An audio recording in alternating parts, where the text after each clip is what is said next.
Marcus Aurelius Antoninus Augustus was emperor of Rome from 161 to his death. The last of the 5 good emperors, he was nephew, son-in-law, and adoptive son of Antonius Pius.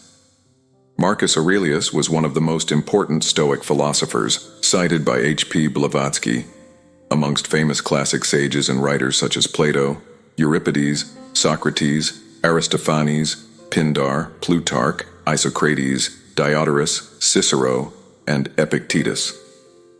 This edition was originally translated out of the Greek by Marcusaurelius in 1634 as the Golden Book of Marcus Aurelius with an introduction by W.H.D. Rouse. It was subsequently edited by Ernest Rhys.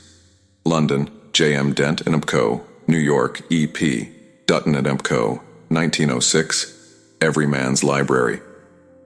His real, and he was sprung of a noble family which claimed descent from Numa, second king of Rome. Thus the most religious of emperors came of the blood of the most pious of early kings. His father, Annius Verus, had held high office in Rome, and his grandfather of the same name had been thrice consul. Both his parents died young, but Marcus held them in loving remembrance. On his father's death, Marcus was adopted by his grandfather, the consular Annius Verus, and there was deep love between these two. On the very first page of his book, Marcus gratefully declares how of his grandfather he had learned to be gentle and meek, and to refrain from all anger and passion. The Emperor Hadrian divined the fine character of the lad, whom he used to call not Verus but Verissimus, more truthful than his own name.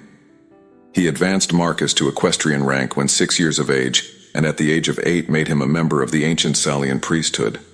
The boy's aunt, Annia Galeria Faustina, was married to Antoninus Pius, afterwards emperor. Hence it came about that Antoninus, having no son, adopted Marcus, changing his name to that which he is known by, and betrothed him to his daughter Faustina. His education was conducted with all care. The ablest teachers were engaged for him, and he was trained in the strict doctrine of the Stoic Philosophy, which was his great delight. He was taught to dress plainly and to live simply, to avoid all softness and luxury. His body was trained to hardihood by wrestling, hunting, and outdoor games, and though his constitution was weak, he showed great personal courage to encounter the fiercest boars. At the same time, he was kept from the extravagancies of his day. The great excitement in Rome was the strife of the factions, as they were called, in the circus.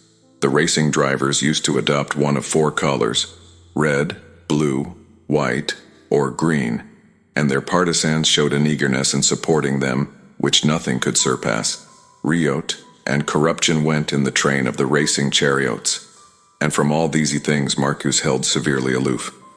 In 140 Marcus was raised to the consulship, and in 145 his betrothal was consummated by marriage. 2 years later Faustina brought him a daughter, and soon after the tribunate and other imperial honors were conferred upon him. Antoninus Pius died in 161, and Marcus assumed the imperial state. He at once associated with himself Elsaonius Commodus, whom Antoninus had adopted as a younger son at the same time with Marcus, giving him the name of Lucius Aurelius Verus. Henceforth the two are colleagues in the empire, the junior being trained as it were to succeed. No sooner was Marcus settled upon the throne than wars broke out on all sides. In the east, Vologeses III of Parthia began a long meditated revolt by destroying a whole Roman legion and invading Syria. 162 Verus was sent off in hot haste to quell this rising, and he fulfilled his trust by plunging into drunkenness and debauchery, while the war was left to his officers. Soon after, Marcus had to face a more serious danger at home in the coalition of several powerful tribes on the northern frontier. Chief among those were the Marcomanni or Marchmen, the Quadi mentioned in this book, the Sarmatians, the Catti, the Jazyges. In Rome itself there was pestilence and starvation, the one brought from the east by Verus's legions, the other caused by floods which had destroyed vast quantities of grain. After all had been done possible to allay famine and to supply pressing needs, Marcus being forced even to sell the imperial jewels to find money, both emperors set forth to a struggle which was to continue more or less during the rest of Marcus's reign. During these wars, in 169, Verus died. We have no means of following the campaigns in detail, But thus much is certain, that in the end the Romans succeeded in crushing the barbarian tribes and effecting a settlement which made the empire more secure.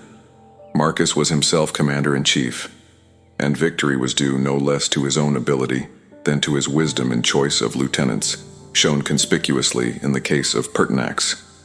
There were several important battles fought in these campaigns, and one of them has become celebrated for the legend of the Thundering Legion.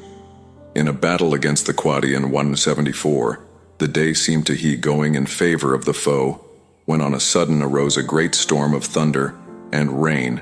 The lightning struck the barbarians with terror, and they turned to rout. In later days this storm was said to have been sent in answer to the prayers of a legion which contained many Christians, and the name Thundering Legion should he given to it on this account. The title of Thundering Legion is known at an earlier date, so this part of the story at least cannot be true. But the aid of the storm is acknowledged by one of the scenes carved on Antonine's column at Rome, which commemorates these wars. Commodus, who succeeded him, undid the work of many campaigns by a hasty and unwise peace, and his reign of 12 years proved him to be a ferocious and bloodthirsty tyrant. Scandal has made free with the name of Faustina herself, who is accused not only of unfaithfulness but of intriguing with Cassius and egging him on to his fatal rebellion. It must be admitted that these charges rest on no sure evidence, and the emperor, at all events, loved her dearly, nor ever felt the slightest qualm of suspicion.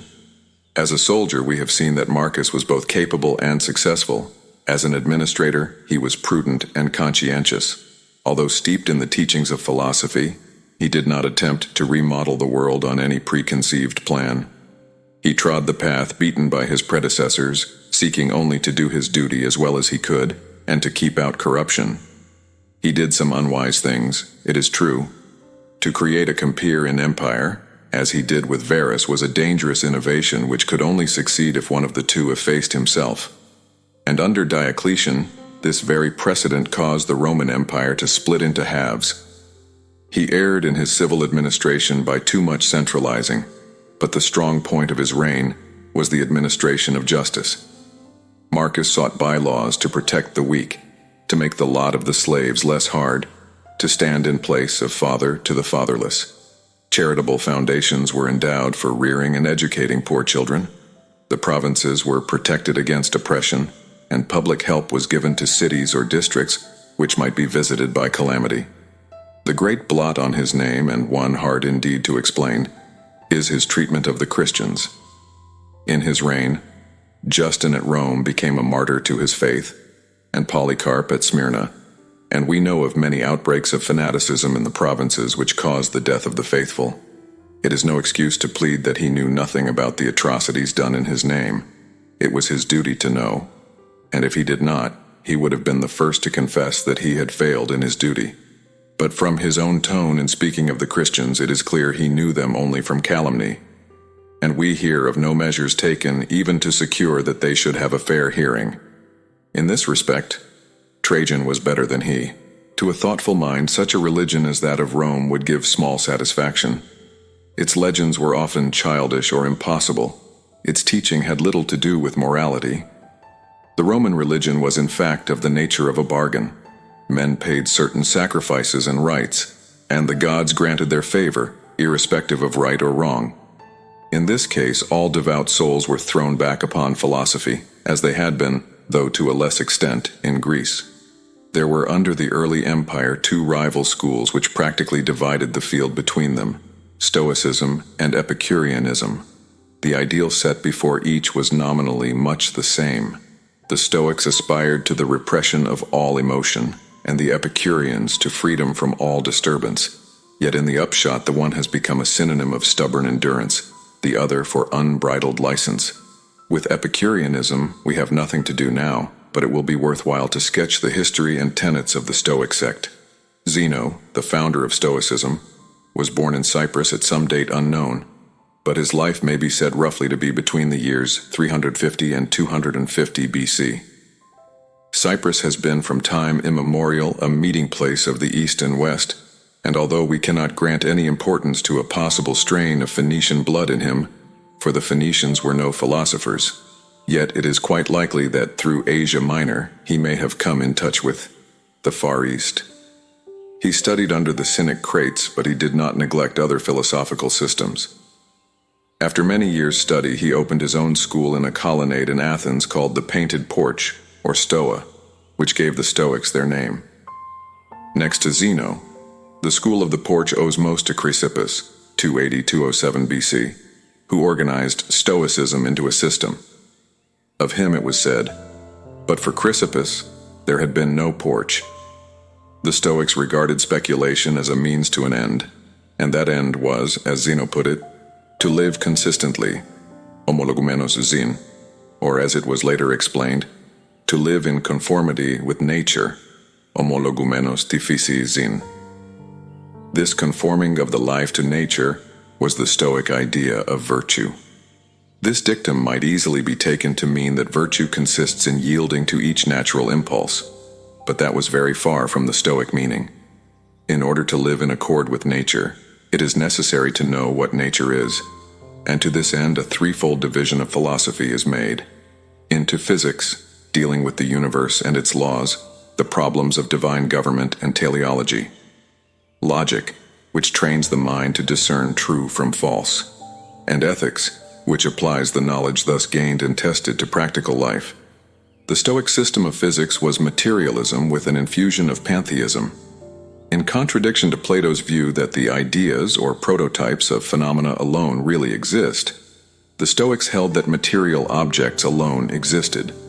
But immanent in the material universe was a spiritual force which acted through them, manifesting itself under many forms, as fire, ether, spirit, soul, reason, the ruling principle. The universe, then, is God, of whom the popular gods are manifestations, while legends and myths are allegorical. The soul of man is thus an emanation from the Godhead, into whom it will eventually be reabsorbed. The divine ruling principle makes all things work together for good, but for the good of the whole. The highest good of man is consciously to work with God for the common good, and this is the sense in which the Stoic tried to live in accord with nature. In the individual, it is virtue alone which enables him to do this. As providence rules the universe, so virtue in the soul must rule man. In logic, the Stoic system is noteworthy for their theory as to the test of truth, the criterion. They compared the newborn soul to a sheet of paper ready for writing. Upon this the senses write their impressions, fantasiae, and by experience of a number of these the soul unconsciously conceives general notions, quinae noiae, or anticipations, prolepses. When the impression was such as to be irresistible, it was called cataleptiki fantasia, one that holds fast, or as they explained it, one proceeding from truth. Ideas and inferences artificially produced by deduction or the like were tested by this holding perception. Of the ethical application I have already spoken. The highest good was the virtuous life. Virtue alone is happiness, and vice is unhappiness. Carrying this theory to its extreme, the Stoics said that there could be no gradations between virtue and vice, though of course each has its special manifestations. Moreover, nothing is good but virtue, and nothing but vice is bad. Those outside things which are commonly called good or bad, such as health and sickness, wealth and poverty, pleasure and pain, are to him indifferent, adiaphora. All these things are merely the sphere in which vir,